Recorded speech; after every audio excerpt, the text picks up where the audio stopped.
dyan bag na. Depende. Depende sa bag mo. Nung ngayon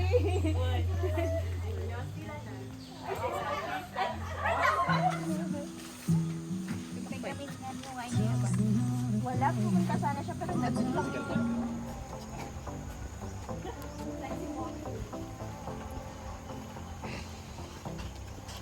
End of the road na. Patinggal di kalsada.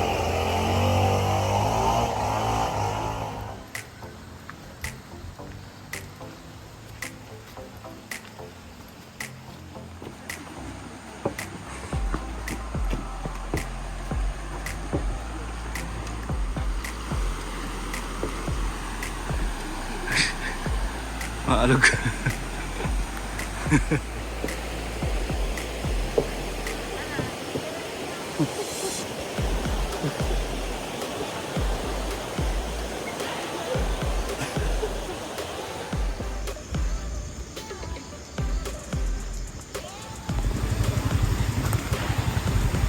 Next water crossing, pero wala na tayong hanging bridge. May hanging bridge yata dun pero parang yan, not functioning na.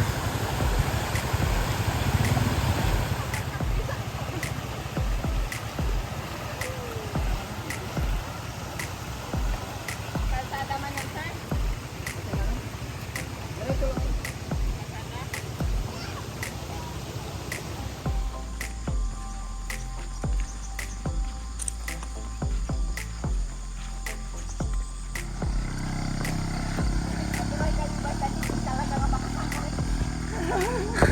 Sementado nga pero assault na. Quezon Hill ba? Quirino Hill.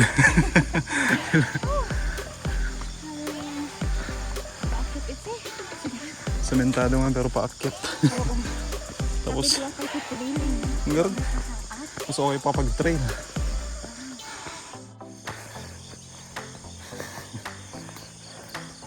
And more than 6 hours na biyahe from Baguio City. Nakarating kami dito almost 6 a.m. Then early breakfast, konting orientation, tapos yun. Before 7 a.m. nag-start kami maglakad. Sabi nila yung first few hours ng hike will be kalsada. Yan. Concrete road. Nakita nyo rin kanina may river crossing. Pero paakyat naman na river na paakyat naman na concrete road. Yun, akala mo flat na pero ito. Yung akala natin okay na. Para mas okay pa rin akong na ano to, trail sana kaysa sa concrete road. Pero possible yung purpose ng kalsada na to is to connect yung mga residential areas. Baka may mga residential areas sa kabila. First 40 minutes ng hike namin. So nakarating ulit tayo sa flat area ng kalsada. Yan. So far ito pala yung appearance ng Difon Quirino. So this is my first time dito sa province of Quirino.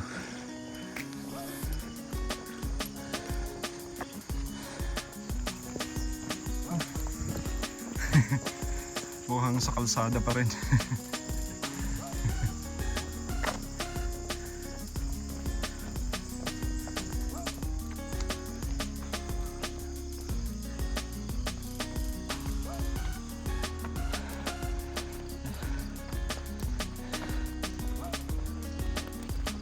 Almost 1 hour ng hike namin.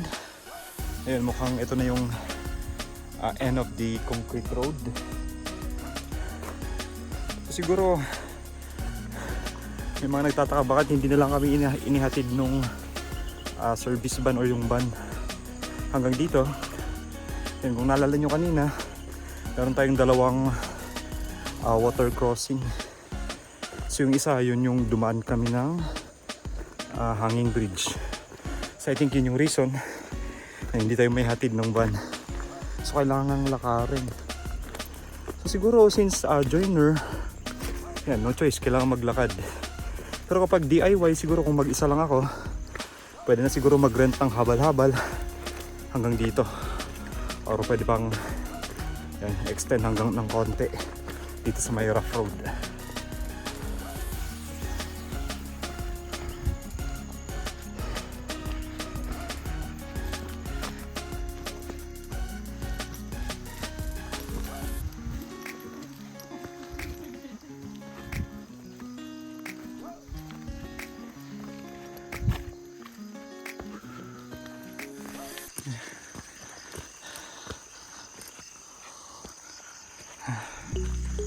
Yan, balik tayo sa concrete.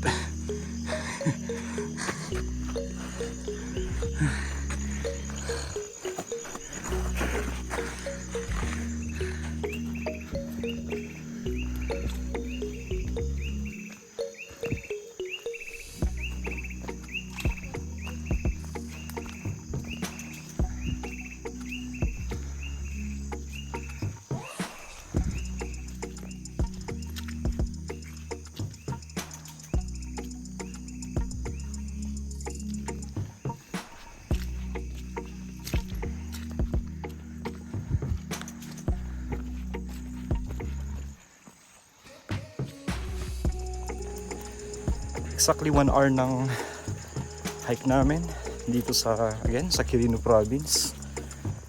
So far ganun ba rin, nakapaglakad na tayo ng 3.5 kilometers ng mix concrete road tsaka rough road.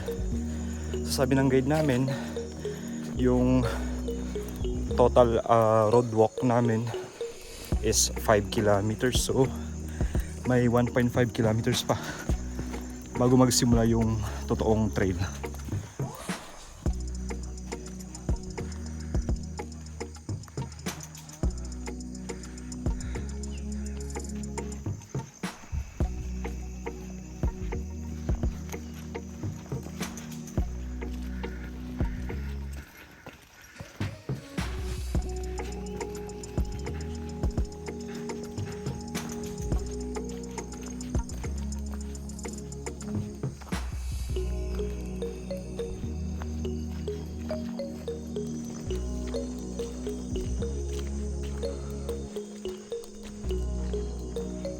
Sa 1 hour and 30 minutes ng road hike namin. So again, so far nasa kalsada pa rin kami. And may mga madadaanan din tayong mga kabahayan. And eto, so unlike kanina na puro paakyat, this time pababa na.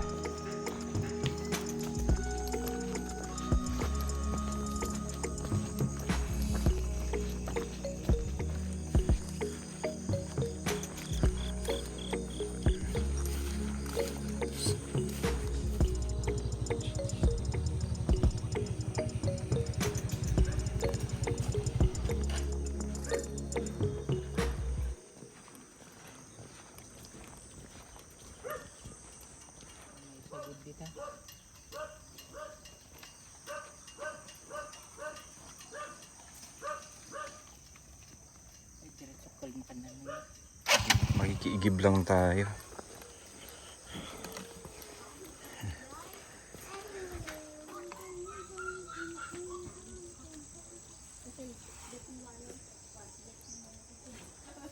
Koreano nga kalanguya o no? Koreanong ibaloy. Yeah, Koreano may baloy. Parehas, nakugawad. Parehas mo kami niya. Bakit ang diferensya na? Dapat tanin. Ang badat ko eh. Oh my God. 1 hour later.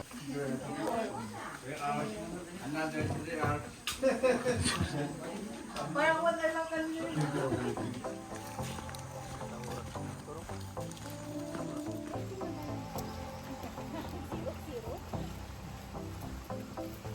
Tinamba ni Pepito nga kain sa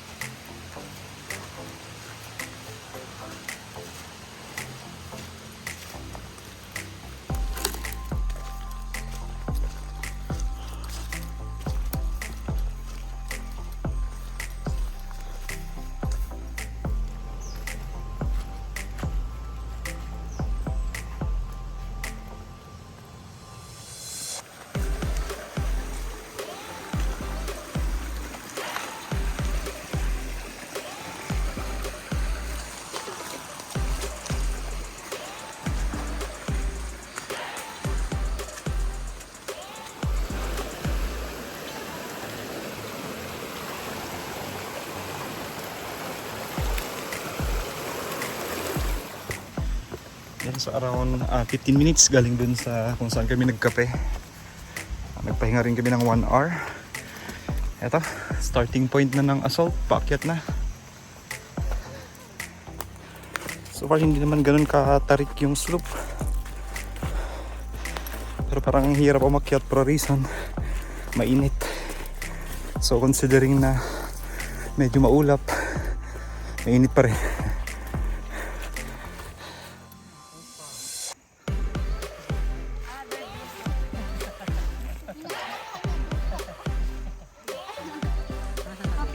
Pa-picture ko na. Yan, 30 minutes galing dun sa sitio. Ito ang campsite number 2. Picture na. Gantay, baka picture. Later.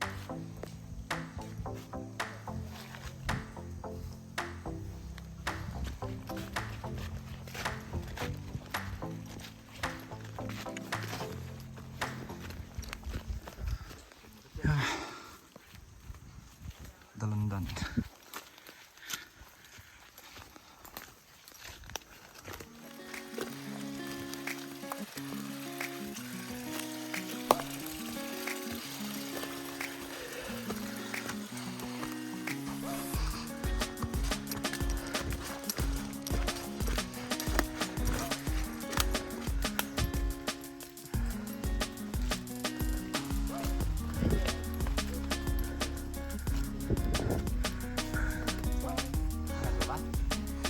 So 1 hour galing dun sa rest point namin kanina kung saan kami nagkape. Landslide area. So yan, kung makikita natin, maraming natumbang puno. A week ago dumaan dito si Super Typhoon Pepito, kung saan I think nag-signal number 5 din yata ang Quirino province.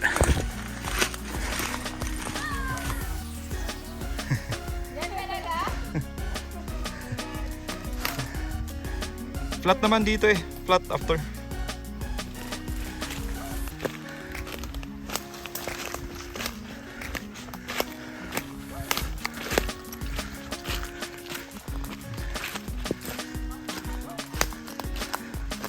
So napakaraming sanga at saka mga dahon yung bumagsak sa trail. So for sure napakalakas ng hangin dito during Typhoon Pepito. The Super Typhoon Pepito. Yun yung dinaanan namin sa baba. Yung na landslide.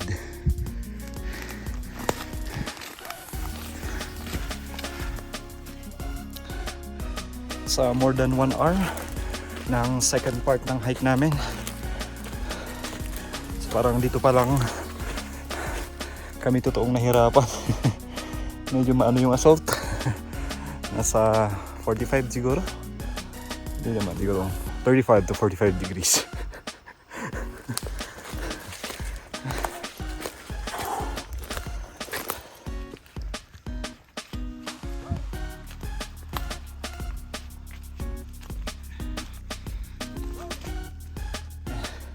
So habang papalapit tayo sa summit, patindi yung slope. And ito, so may nakikita na tayo na rock formation.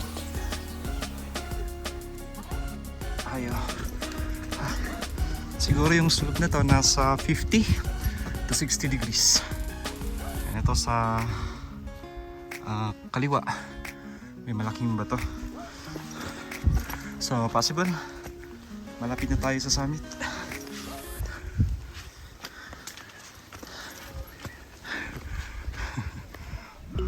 Ratan.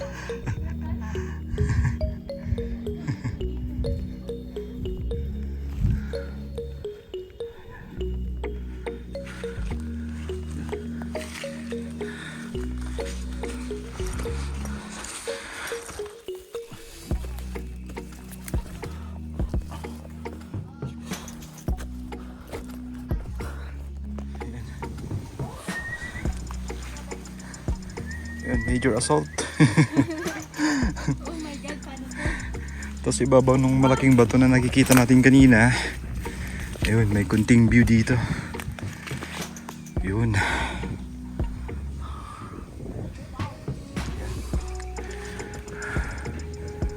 Okay, welcome to the province of Quirino.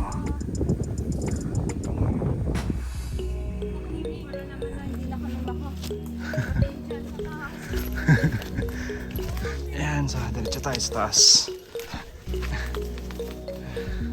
Hindi na.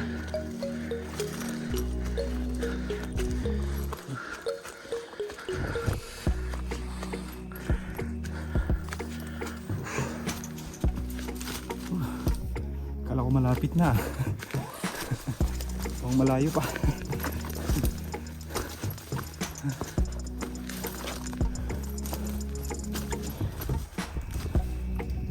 So, galing sa viewpoint kanina, dun sa may window, kala ko malapit na yung summit pero mukhang medyo malayo pa. Yan na siguro yan. Sa isang yan, napakalaking bato. Yan, 3 minutes galing dun sa may viewpoint.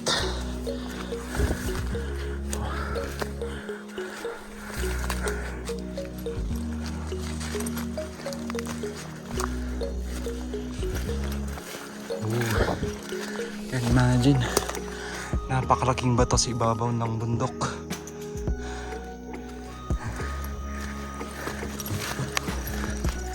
Oh, yun lang.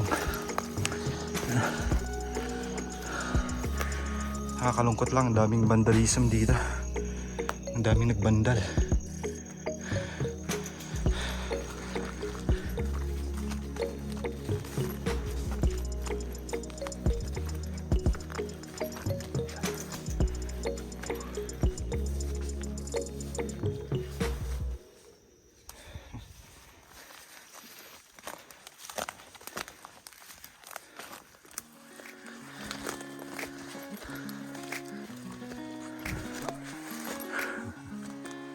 Yung naalala ko parang Mount Sikapo, Apayao. Yung may Eagles Rock din sa may summit. So parang inikot namin itong bato, dumaan sa kaliwa.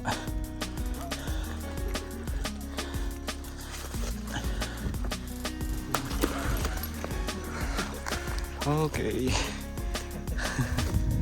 Ayun lang. Sasaktong nawala yung clearing.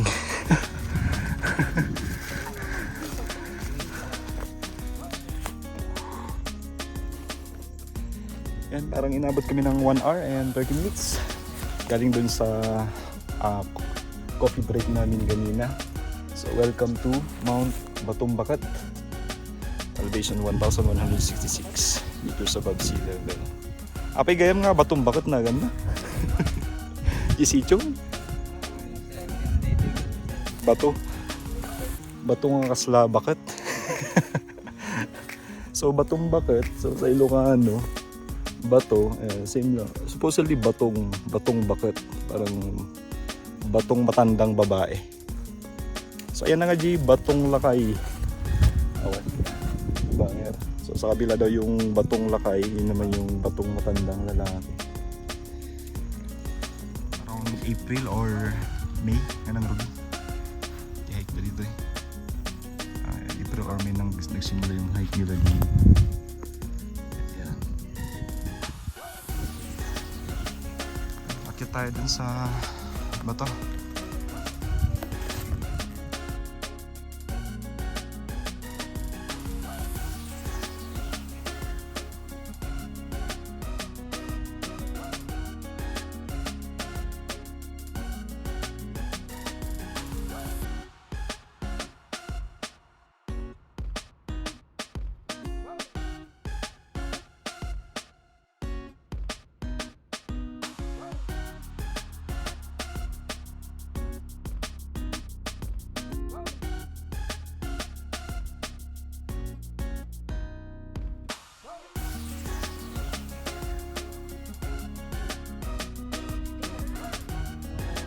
Ronald.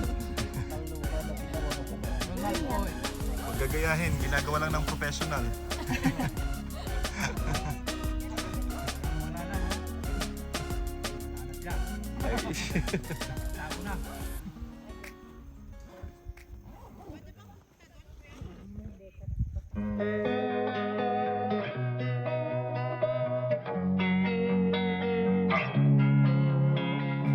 Losing time, I'm fading fast. I just wanna make it last. Try to let go of the past. I close my eyes, embrace the blast. Sleepless nights and headaches stack. Restlessness to hell and back. What's my purpose? What do I grab? A slippery surface, a heart attack.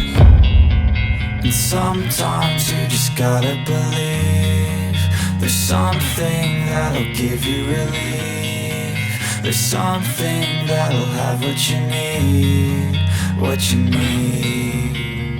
We're broken, it's tragic, we're not all elastic, but maybe there's magic. Believe you could have it, and I know of sadness, the anxious and panic, the infinite vastness of all that is blackness.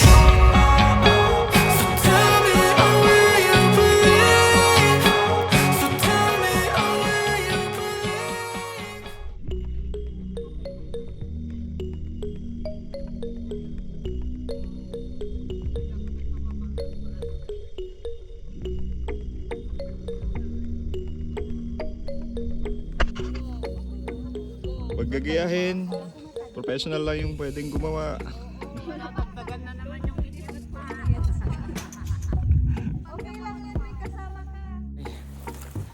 And so after more than 1 hour, na-stay namin dito. So time na para bumaba from the summit of Mount Batumbakit.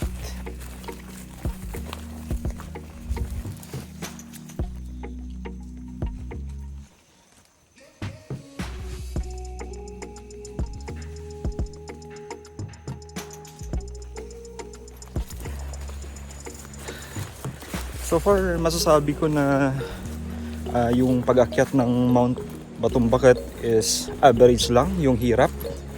So ideal siya for a day hike. Kung gusto nyo i-day hike dito sa Quirino Province. So sa ngayon, yung problema lang, medyo maputik lang yung trail. Siguro dahil may mga pag-ulan sa mga nakaraang araw. But again, it's amazing. Amazing yung mga rock formation. So magugulat ka na lang na may mga rock formation sa tuktok ng bundok na yun, Mount Batumbakit. So again, highly recommended. So visit Mount Batumbakit. So bale, doon pala kami galing. Yun na yung rock formation ni Mount Batumbakit. And so from the summit, balik na kami dito sa may bahay after 1 hour and 10 minutes.